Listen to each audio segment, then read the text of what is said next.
coming into JK4. Knock, knock. Hello, Mrs. Feduke. Hi. Good morning. Good morning. I have some questions for you. Okay. What do you love most about teaching junior kindergarten? I love when they come to you this little in junior kindergarten and I get to really motivate that intrinsic drive for education. I love when they come and have all these questions and I get to feed them answers and then help them ask more and more. Oh, that's awesome. Let me ask you a question. You talk about play-based learning. What is that? Oh, that's such a good question. So people ask this all the time because they think that play-based learning means kids are just free-for-all playing and there's no kind of instruction behind it. But the thing I love about play-based learning is it gives me the opportunity to allow students to really learn in a way that suits them. So for example, if somebody loves the construction center over here and we're trying to learn about the letter B, I can put some road tape on the ground and get out some cars and let them learn the letter B that way, or I can ask them to build with some blocks. So play-based learning is just really using tools and toys that kids love and using them for academic purposes. That sounds like such an amazing way to learn. So what do you think sets this program apart from other programs? So one thing I love about teaching at MDS and that I think is so special is that I really get to tailor all of my lessons to each individual person. So like I was explaining about play-based learning, this program really allows me to say, hey, this child really likes to get moving and really wants to be outside, so let's go outside and get out some cones and have him move around and learn his letters and his numbers that way. And I think that's really special about this program. I agree. Tell me, how do you incorporate inquiry into a preschool program?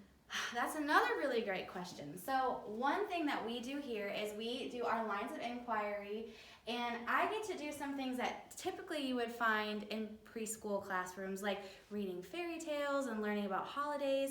And I get to ask more broad questions like, okay, how do we make our ideas live for a really long time? So with our program, I read the stories, ask the questions, and then put the smallest learners in the driver's seat and say, now, tell me your ideas. How can you make your ideas live on? And by the end of our unit, we end up writing books together and drawing pictures and illustrations. And so we really get to have a lot of fun, but still learning on a very high level. That is amazing. Is there a unit of inquiry that's your favorite?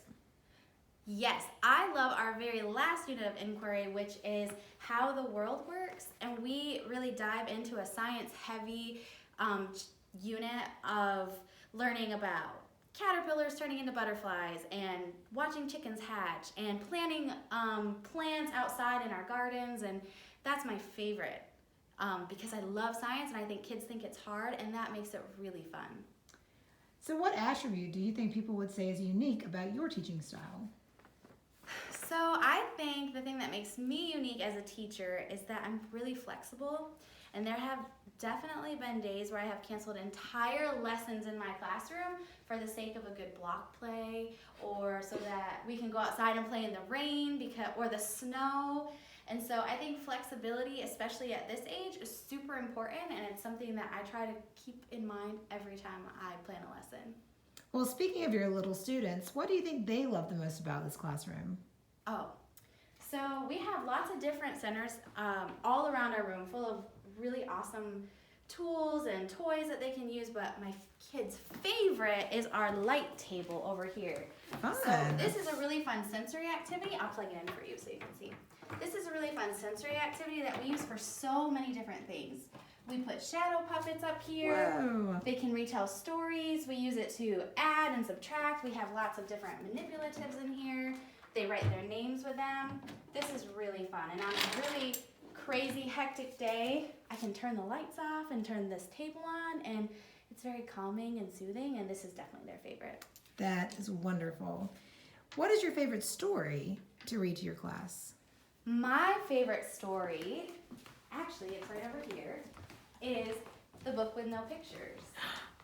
So this story is very, very silly.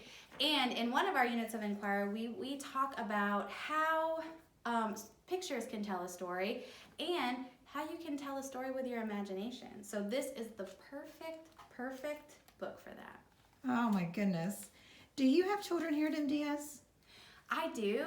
My daughter Sophia is in 1st grade, and then my son Bodie will be in the JK4 class this year. And what do they love about our school? Sophia loves to learn, and she is an inquirer at heart, and I think that I can thank MDS for that. So she loves the way the units here are built and how she can ask questions, and they can take it in a direction that really appeases to her and to her specific class, and she loves the community here. Well, as a parent, what do you love most about our school? I love the community here, and I love that when you come here, it just, everybody embraces you and brings you in, and you really feel connected to so many different people and places here, just in this tiny little building. What do you like to do outside of this tiny little building? Oh, well, I have 2 kids, so they keep me pretty busy. We love to go to the lake. We love to swim. We like to kayak and paddleboard. I love to read on my spare time. That's probably, for the most part, what we do.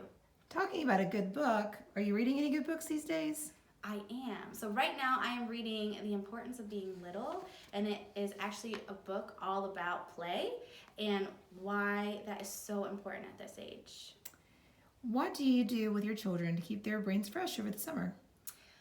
We read and read and read and read. But also the most important thing, especially with this age of children, is that you just talk to them and explain to them everything that you see. A good example of that would be yesterday, my son and I were at soccer practice with my daughter, and we went on a number hunt. So he was scooting along, and we were looking for things that looked like the number 1 and things that looked like the number 3. And then we started using words like pear. Can you see something that is a pear? And we found 2 lights in the pavilion next to us. So everything around you is an opportunity for learning, and it's really important that you take that opportunity when you can.